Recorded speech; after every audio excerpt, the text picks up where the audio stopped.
نحمده ونصلي على رسوله الكريم اما بعد فاعوذ بالله من الشيطان الرجيم بسم الله الرحمن الرحيم رب اشرح لي صدري ويسر لي امري واحلل عقدة من لساني يفقهوا قولي رب زدنا علما اللهم فقهنا في الدين اللهم انفعنا بما علمتنا وعلمنا ما ينفعنا وزدنا علما.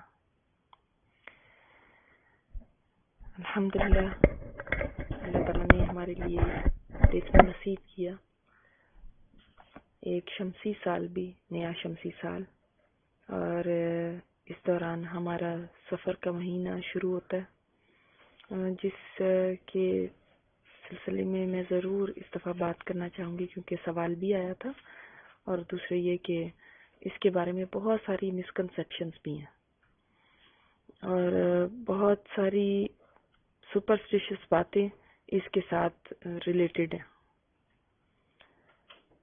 سب سے پہلے تو یہ کہ اتنی ساری جو غلط فہمیاں اس کے بارے میں ہیں، مثلا میں آپ کے سامنے رکھوں گی جن کو نہیں علم کہ اس مہینے میں خاص طور پہ کہتے ہیں کہ شادی نہیں کرنی چاہیے۔ اسی طرح چنے ابال کے بھی محلے میں بانٹے جاتے ہیں ہمارے ہاں پاکستان وغیرہ میں، تو تاکہ بلائیں دور ہوں۔ آٹے کی گولیاں بنا کے وہ تالابوں میں ڈالی جاتی ہیں، اس سے بھی بلائیں ٹل جائیں اور رزق میں ترقی ہو۔ اور سورہ مزمل پڑھی جاتی ہے۔ اس مہینے کو مردوں پہ بھاری سمجھا جاتا ہے، اس کی 13 تاریخ کو تو بہت ہی منحوس سمجھا جاتا ہے، 13 تیزی بھی کہا جاتا ہے۔ تو ان تمام باتوں کی دین میں کوئی بھی حیثیت نہیں ہے۔ یہ ایسی باتیں ہیں کہ جو من گھڑت باتیں جن کو کہیں گے کہ وہ ہیں۔ اصل میں انسان کو اللہ تعالیٰ آزماتا بھی ہے۔ کبھی کبھی ایسا ہو جاتا ہے کہ کسی کے نصیب میں ہی مثلا لکھا ہوا ہے کہ کوئی ایسا حادثہ اس کے ساتھ ہونا ہے، اور نام کس کا لگ جاتا ہے کہ جی سفر کا مہینہ تھا، تو اس کے آنے سے کسی کی قسمت پہ کوئی فرق نہیں پڑتا، اور نہ ہی کسی خاص مہینے کا چاند نظر آنے سے کسی کی نحوست کی شروعات ہوتی ہے، نہ ہی کسی کی خوش قسمتی کا آغاز ہوتا ہے۔ یہ تو اللہ تعالیٰ نے دن ہیر پھیر رکھے ہوئے ہیں، سورج چاند ستاروں کی گردش یہ رکھی ہوئی ہے، لیکن اس سے قسمتوں پہ فرق نہیں پڑتا۔ جیسے دوسرے مہینے جنوری فروری مارچ اسی طرح قمری مہینے، اور ان میں کچھ مہینوں کو اللہ تعالیٰ نے بہت فضیلت دی ہے، مگر اس کا کوئی بھی ثبوت قرآن حدیث سے نہیں ملتا۔ اصل میں عربوں میں یہ کانسیپٹ پایا جاتا تھا سفر کے مہینے کا، کیونکہ میں نے آپ کو جیسے بتایا تھا کہ 3 مہینے تو جیسے ایک ساتھ جو آتے ہیں ذی-قعدہ، ذی الحج اور محرم، 4 مہینے حرمت والے ہوتے ہیں نا، ان میں سے 3 مہینے یہ ایسے ہوتے تھے کہ جو یعنی جنگ وغیرہ سے یہ لوگ باز رہتے تھے، انتظار کرتے تھے کہ یہ مہینے ختم ہوں تو پھر وہ نکلیں اور لوٹ مار کریں۔ تو سفر شروع ہوتے ہی لوٹ مار شروع کر دیتے تھے۔ میں نے آپ کو جیسے لاسٹ تربیتی سیشن میں بتایا تھا کہ محرم میں وہ لوگ بھی نہیں کیا کرتے تھے، تو جب یہ 3 کنزیکٹیو مہینے آ جاتے تھے نا تو وہ لوگ باز آ جاتے تھے۔ اس کے بعد محرم کے بعد آیا سفر۔ جب سفر شروع ہوا تو جنگ و جدل شروع ہو گئی، لوٹ مار شروع ہو گئی، اور سفر کا معنی بھی خالی ہونا ہے، یعنی گھر خالی ہو جاتے تھے۔ تو اس وجہ سے یہ بھی اسی سے چلا آ رہا ہے یہ، تو وہ اس کو کہتے تھے کہ اس میں لوگ قتل ہوتے ہیں، اس میں گھر برباد ہوتے ہیں، خالی ہوتے ہیں، اس لیے اس کو وہ بدشگونی کا مہینہ سمجھتے تھے کہ گھروں کی بربادی ویرانی کا وہ ہے۔ لیکن ہم اصل وجہ تو سمجھیں، اکثر لوگوں کو تو اصل وجہ ہی نہیں پتا، نہ ان کو یہ پتا ہے کہ لڑائی جھگڑے سے باز رہنے کا کیا وہ مہینہ تھا، اور نہ ہی ان کو پتا ہے کہ یہ اس کو کیوں وہ منحوس سمجھتے تھے۔ تو ایک بات تو اپنے ذہن میں واضح کر لیں کہ نحوست کہیں باہر سے نہیں آتی، یاد رکھیں، انسان کے اپنے اندر سے آتی ہے، اس کے اپنے اعمال کی وجہ سے۔ کیونکہ ہم نے سورہ بنی اسرائیل میں پڑھا بھی تھا کہ ہر انسان کا جو شگون ہے اللہ تعالیٰ نے فرمایا ہم نے اس کے گلے میں لٹکا دیا، اور قیامت کے روز ہم ایک کتاب اس کے لیے نکالیں گے جسے وہ اپنے لیے کھلا ہوا پائے گا. اللہ تعالیٰ فرمائیں گے اقرا کتابک اللہ تعالیٰ فرمائیں گے اپنی کتاب کو پڑھ. اب کفا بنفسک الیوم علیک حسیبا، تو اپنا حساب لینے کے لیے آج خود ہی کافی ہے. تو عرب لوگ یہ بدفعلی لیا کرتے تھے، مگر اسلام میں کوئی دن، کوئی جگہ یا کوئی انسان منحوس نہیں ہے، بلکہ انسان کا اپنا جو عمل ہے نا، اپنے گناہ ہیں، وہ اس کے لیے مختلف آزمائشوں کا سبب بنتے ہیں. تو کیونکہ سورہ نساء میں ہم نے پڑھا ہے آیت نمبر 79 میں، آپ دیکھ سکتے ہیں اللہ تعالیٰ نے فرمایا کوئی بھلائی جو تمہیں پہنچے نا وہ اللہ کی طرف سے، اور جو کوئی برائی تمہیں پہنچتی ہے وہ تمہارے اپنے نفس کی طرف سے ہے. باہر نہیں بلیم کرو، اپنے آپ کو ملامت کرو. تو آپ صلی اللہ علیہ وسلم نے ایسے انسان کے بارے میں جو یہ بدشگونیاں لیتا ہے، اب آپ کہیں گے چلو کوئی حرج تو نہیں ہے نا، تو ایک بات یاد رکھیں، مسند احمد کی یہ روایت ہے کہ جو کسی چیز سے بدفعلی پکڑ کے اپنے مقصد سے لوٹ آیا، مثال کے طور پہ ایک بندہ گھر سے نکلا، کالی بلی نے راستہ کاٹ دیا، اس نے کہا یہ تو منحوس ہو گیا، میں واپس گھر جا رہا ہوں. تو آپ کو تو لگے گا کہ یہ معمولی سی بات ہے، لیکن حقیقت میں یہ شرک ہے. آپ نے کہا ٹیوزڈے ہے، ٹیوزڈے کو میرا کام خراب ہوتا ہے تو اس لیے میں منگل کو نہیں کروں گا، بدھ کو کروں گا، بدھ ہر کام سدھ، تو چلو بدھ والے دن کروں گا.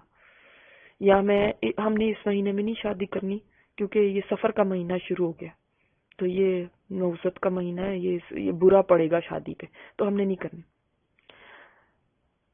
دیکھیں اب یہ شیطان ہمیں سجھاتا ہے کہ فلاں فلاں مہینہ یا فلاں بندہ منحوس ہے، جی تم نے اس کی شکل صبح دیکھی تھی نا، اسی لیے تمہارا کام خراب ہوا.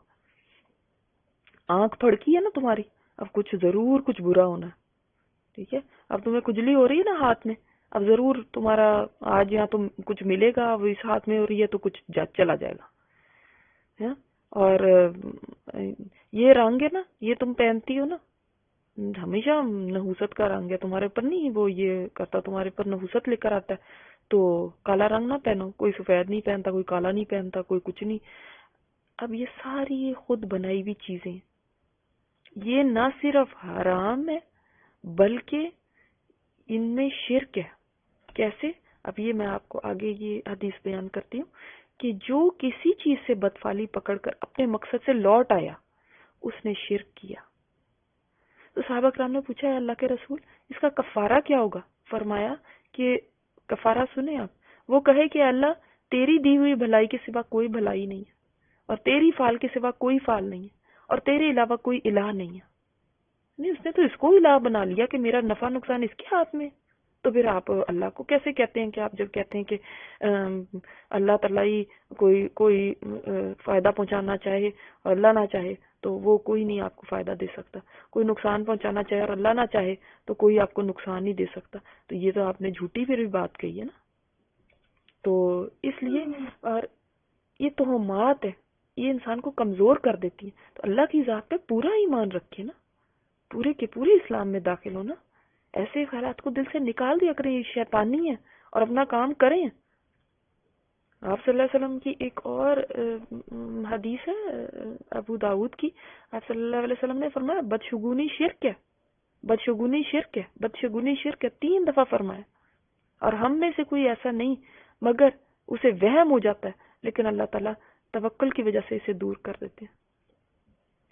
اللہ پہ بھروسہ کریں. اس لیے ایسی چیزوں کو وہ کرنا خاطر میں نہیں لانا چاہیے. اور صحیح بخاری کی آپ کو ایک حدیث بتا دوں، آپ صلی اللہ علیہ وسلم نے فرمایا، سن لیں کیونکہ یہ ذہن میں رکھیں کہ یہ صحیح بخاری کی حدیث ہے جو میں آپ کے سامنے رکھ رہی ہوں، کوئی ضعیف حدیث نہیں ہے، کوئی وہ نہیں ہے. اور اگر آپ کو نبی کریم صلی اللہ علیہ وسلم کی بات پہ یقین نہیں آتا تو پھر سنیں ان لوگوں کی باتیں جو کہ آپ کے ارد گرد ہیں اور آپ کو اس چیز میں نحوست بتاتے ہیں، کبھی اس میں بتاتے ہیں، اور کیا ان کی بات زیادہ سچی ہے یا ہمارے نبی پاک صلی اللہ علیہ وسلم کی؟ آپ صلی اللہ علیہ وسلم نے فرمایا مرض کا لگ جانا، نحوست، الو اور سفر. الو سے بھی وہ سمجھتے تھے نا کہ اب یہ ہمارے لیے یہ ایسا ہے، اور سفر کا مہینہ یعنی کچھ نہیں ہے. اور جزامی سے، جزام جس کو وہ لگ جاتا ہے، کوڑ کی بیماری سے اس طرح بچو جس طرح شر سے بچتے ہو، یعنی آپ کے کنٹیجیس بیماریوں سے ایسے بچو. یہ نہیں ہے کہ اس سے بھی کسی کو وہ ہو سکتی ہے، بس احتیاط کرنی. تو اس حدیث سے واضح پتہ چلتا ہے کہ اس میں کچھ نہیں ہے، کوئی اس کے اندر نحوست نہیں ہے، اور الو سے بھی بدشگونی لینے میں کوئی نحوست نہیں ہے کہ اس کا بولنا ہمارے لیے نحوست کی علامت ہے. خیر ہمارے وہاں تو شاید اس کی نہیں اتنا ہے، لیکن دیکھیں ان میں ہوتا تھا.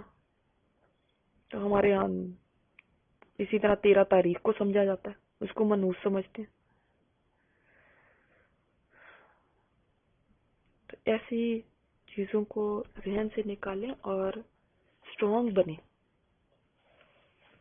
اور بھی کچھ احادیث میں سنن ابی داؤد کی بھی ہیں، اور بھی کچھ احادیث کے اندر اسی طرح سفر کے مہینے کا کہا گیا کہ اس میں کوئی نحوست نہیں ہے.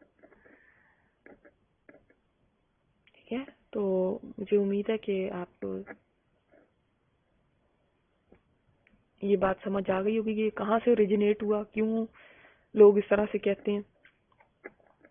آج جو میں آپ کے ساتھ بہت ہی کل مجھے پریشانی بھی ہوئی سب کی کلاس کے بعد باتیں سن کے، کہ مجھے ایسا لگا کہ نماز کے بارے میں لوگوں کے ذہن میں سوالات بھی ہیں اور نماز کے بارے میں تھوڑی کیئرلیسنس بھی ہے. تو میں آج چاہ رہی تھی کہ اس کے اوپر ضرور بات کی جائے. جیسے میں نے ایک اپنے لیکچر میں آپ کو پہلے بھی کہا تھا کہ انشاءاللہ تعالی ہم نے اپنے فرائض کو پورا کرنا ہے، تاکہ کیونکہ جو فرائض ہیں ان کی پوچھ ہے، اور خاص طور پہ جو پلرز آف اسلام ہے نا، توحید، نماز، روزہ، زکوٰۃ، حج، ان میں ہماری کوئی کوتاہی نہیں ہونی چاہیے، کیونکہ یہ پلرز ہیں. ٹھیک ہے، فرائض تو دوسرے بھی ہیں، لیکن اگر پلرز ہمارے کمزور ہوں گے یا پلرز ہوں گے ہی نہیں تو ہماری اسلام کی بلڈنگ کھڑی نہیں ہو سکتی. پلرز پہ کھڑی ہوتی ہے نا بلڈنگ. تو میں نے آپ سے یہ کہا تھا کہ روزے کے بارے میں کہ آپ اپنے روزوں کی گنتی کیجئے، کتنے آپ کے روزے چھوٹے ہیں زندگی میں، اور ان کو پورا کرنا شروع کریں. ٹھیک ہے، اب اس میں یہی ہے کہ میں بھی آپ کو تھوڑا سا اپنی آؤٹنگز پہ اور اپنے لنچز وغیرہ پہ تھوڑا سا آپ کو وہ روک کرنی پڑے. اگر آپ کی بہت زیادہ عادت ہے اور روز ہی ہوتے ہیں، اس کی وجہ سے آپ روزہ نہیں رکھ سکتے، تو وہ ذرا کم کیجئے. اور ضروری بھی نہیں آپ پورا ہفتہ ہی روزے رکھیں اور مسلسل ہی رکھتے جائیں. ہفتے میں کم سے کم بھی اگر آپ کریں تو 2 تو ضرور رکھیں، منڈے تھرسڈے کا. اگر نہیں ہے تو پھر آپ زیادہ بڑھا سکتے ہیں، تو 4 روزے رکھ لیں، منڈے ٹیوزڈے وینسڈے تھرسڈے ایسے رکھ لیں، اور اس طرح کر کے گنتی کے ساتھ اپنے روزے مکمل کریے، کیونکہ یہ فرائض میں سے ہے. اور دوسری بات یہ کہ یہ پلرز آف اسلام میں سے ہے، معمولی بات نہیں ہے. اسی طرح ہماری نمازیں ہیں، اور نمازوں میں سے جو سب سے مشکل چیز ہے نا، وہ ہے نماز کے اندر خشوع کا پیدا کرنا. قد افلح المؤمنون میں ہم نے کیا پڑھا تھا؟ 18واں پارہ شروع ہی ہوتا ہے تو نماز میں خشوع کی بات آتی ہے. خشوع کیا چیز ہے؟ یعنی دل کی حاضری ہونا، اس کے اندر آپ کو دل کی توجہ ہونا، آپ کی جو زبان کہہ رہی ہے اس کے ساتھ دل بھی ٹیلی کر رہا ہو. ٹھیک ہے، اور نماز ڈیپینڈ کرتی ہے کہ اس میں خشوع. اور آج کی جو دعا آپ کو بتانی ہے وہ بھی ایک تو اس کے سلسلے میں بھی آپ کو ہیلپ کرے گی. بہت مختصر سی دعا ہے، ربی اعنی علی ذکرک و شکرک و حسن عبادتک. اللہ ہماری مدد فرما، اللہ ذکری کا اپنے ذکر کرنے میں، و شکری کا اور اپنے شکر کرنے میں، اللہ و حسن عبادت اور اپنی اچھی عبادت کے میں ہماری مدد فرما. تو اللہ کی مدد کے بغیر نہیں ہو سکتا. ہم نے انشاءاللہ یہ ابھی ہم یہاں سے اٹھیں گے تو انشاءاللہ ہم نے یہ عزم کرنا ہے کہ میں نے اپنی نمازوں میں خشوع لے کر آنا ہے، اور کوئی مشکل نہیں ہے، انشاءاللہ ہم بھی کر سکتے ہیں، انشاءاللہ کر سکتے ہیں. اور اگر آپ دیکھیں 100% نہیں بھی کر سکے، آپ مسلسل اگر اسٹرگل بھی کرتے رہے نا، جیسے میں نے آپ کو چڑیوں کو اڑانے کی بات کی ہے، مسلسل آپ اسٹرگل بھی کرتے رہے نا، کم از کم ہمارا یہ تو ہوگا کہ ہم ساری زندگی مسلسل اپنی نمازوں کو صحیح کرنے کی اسٹرگل کرتے رہے اور اسی میں مر گئے، وہ بہتر نہیں ہے بجائے اس کے کہ ہم نے ساری زندگی بری نمازیں پڑھی؟ اور ہمارا فرسٹ کوسچن ہی جاتے ہی پہلا کوسچن جو ہے نا وہ یہ ہونا ہے کہ نماز کیسی تھی آپ کی. تو پہلا کوسچن ہی آپ اس میں ہی کانپ گئے اور اس میں ہی گھبرا گئے تو اگلے کوسچنز کے جوابات کیسے دیں گے بتائیں؟ اور دیکھیں پہلا سوال آپ کانفیڈنٹلی دے لیتے نا اور اس میں اچھے آپ کے مارکس آ جاتے. تو آپ وائوا وغیرہ آپ نے اگر پریکٹیکلز اور اس طرح میں وائوا سائنس لی تھی تو آپ کو پتا ہوگا جب وہ یا انٹرویو وغیرہ میں پہلا سوال آپ نے صحیح دے دیا تو تھوڑا سا آپ کو کانفیڈنس بھی آ جاتا ہے، پھر تھوڑا سا آپ کو حوصلہ بھی ہو جاتا ہے کہ اچھا ٹھیک ہے نہیں مجھے کچھ آتا ہے. اور پہلے سوال میں ہی اگر آپ گر جاتے نا تو پھر آگے سارا ہی آپ کا وہ کانپتے ہی رہتے ہیں کہ اب آگے کیا ہوگا. مجھے تو پہلے پہ ہی میری یہ حالت ہو گئی ہے. تو انشاءاللہ بہت سارے لوگوں کو یہ دعا پہلے سے آتی ہوگی، اس لیے میں ان کے لیے ایک اور دعا بتاتی ہوں. جن کو پہلے سے آتی ہے وہ اب اس کو مانگنا شروع کریں اہتمام کے ساتھ، جن کو نہیں آتی وہ اس دعا کو لکھ لیں. اور دوسری دعا جو میں آپ سب کو بتانا چاہتی ہوں وہ مجلس کے دوران کی دعا ہے. جب آپ کہیں پہ بھی مل کے بیٹھتے ہیں، ہماری گیدرنگز ہوتی ہیں، تو دیکھیں ایک مجلس میں اٹھنے سے پہلے حضرت عبداللہ بن عمر فرماتے ہیں کہ نبی کریم صلی اللہ علیہ وسلم سے ہم 100 دفعہ یہ گن لیا کرتے تھے کہ 100 ٹائمز تو آپ صلی اللہ علیہ وسلم یہ بول ہی دیا کرتے تھے ایک مجلس میں نا، یعنی بات کے بعد مطلب تھوڑی تھوڑی دیر بعد آپ صلی اللہ علیہ وسلم کی زبان سے یہ نکلتا تھا. اس کا مطلب یہ ہے رب اغفر لی وتب علیہ انک انت التواب الغفور. رب اغفر لی یہ تو آتا ہی نا، رب اغفر لی، اور ہم اس طرح سے یہ اتنا تو آپ کو پہلے سے ہی آتا ہے. وتب علیہ، توبہ علیہ کا مطلب کیا؟ اللہ میری توبہ قبول کر لے. ٹھیک ہے، اور کیا ہے تو انک انت، بس رب اغفر لی وتوب علیہ اس پارٹ کو ایک طرف آپ لکھ لیں. اور سیکنڈ پارٹ کیا ہے؟ انک انت التواب، اللہ تعالیٰ کا نام ہے التواب، بہت زیادہ توبہ قبول کرنے والا. تواب الغفور، انتہائی زیادہ معاف کرنے والا، بہت زیادہ معاف کرنے والا. تو انشاءاللہ تھوڑی تھوڑی دیر بعد اگر ہم یہ بولتے جائیں گے ہماری عادت بن جائے گی. اور مجلس ضروری نہیں آپ کسی گیسٹ کے ساتھ ہی بیٹھے ہیں یا کوئی دعوت میں ہی جائیں گے تو مجلس ہوگی، آپ اپنے گھر والوں کے ساتھ بھی بیٹھے ہوئے ہیں، تھوڑی تھوڑی دیر بعد جیسے ہماری عادت ہوتی ہے تھوڑی دیر بعد ان کہتے اللہ اکبر الحمدللہ، یا اس طرح سے کر کے کرتے ہیں نا، تو ہم نے اب اپنی مجلس میں انشاءاللہ تعالی اس کی عادت ڈالنی. رب غفر لی وتب علیہ انک انت التواب الغفور. ٹھیک ہے انشاءاللہ تعالی اللہ تعالی ہم سب سے قبول فرمائے. اور نمازوں کی مجھے تو بہت ہی فکر لگ گئی ہے، بار بار دعا کریں جتنی دفعہ بھی یاد آئے اللہ میری نمازیں اچھی کر دے پلیز. آج ہی کے ساتھ اللہ تعالیٰ سے اٹھتے بیٹھتے اللہ تعالیٰ سے مانگے، اسی طرح مانگتے رہیں اللہ میری نمازوں کو اچھا کر دینا نا.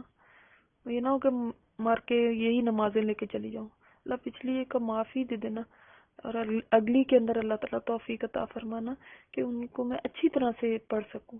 اللہ ان میں خشوع دے دینا.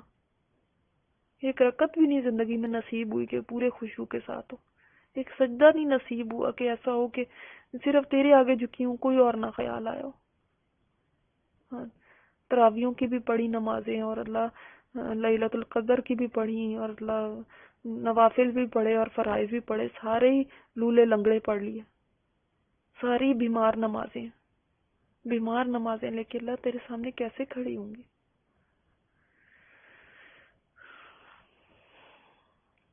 انشاءاللہ تعالی اللہ تعالی ہمارے سب کی دعاؤں کو قبول اور منظور فرمائے.